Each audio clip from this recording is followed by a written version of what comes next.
Good morning. It's Tuesday at about 7 o'clock, and I've completely, totally gotten out of the habit of going to bed at 10 and getting up at 5. It was a good 2 weeks while it lasted, and I do plan on starting again, but there's no point in trying to start because, it's going to be spring break, and kids are going to be home for a week and a half. There's no way I'm going to be getting up at 5 when they're sleeping in, so after spring break, I will get back into the habit. Because it was good. I was being so productive. My life was going better. So I'll start again. I will. But, oh my God, the next 2.5 weeks. If I can just get through the next 2.5 weeks, then I feel like I have clear sailing, until Christmas.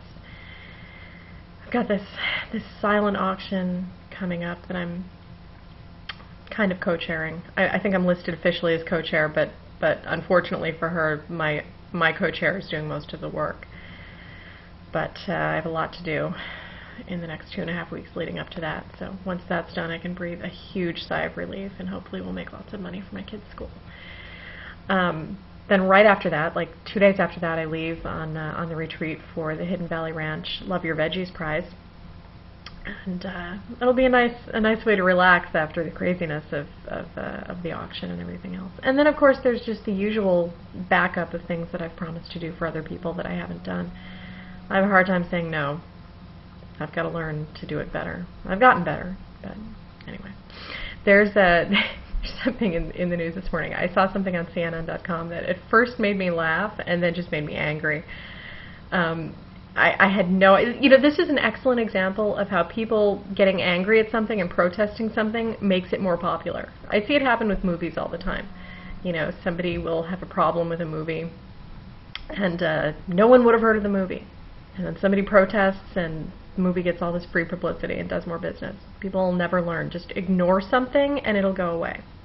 Because if people hadn't called Walgreens to get the Chia Obama head off the shelves, I never would have known about it, and I wouldn't have put in my order a few minutes ago for 2 of them. There's a Chia Obama. Who knew? I didn't know. But apparently Walgreens had them. They got some complaints, and they took them off the shelves. People think it's racist. It's silly, but CNN was interviewing people, and people said that, the chia could grow into an afro, and that could be demeaning and racist. And first of all, I think that anybody who has an afro, and trust me, there are still plenty of people who wear their hair in an afro, I think they would be offended that somebody thinks that their hairstyle is racist. Somebody else pointed out, if this were a Chia Richard Simmons, would that be okay?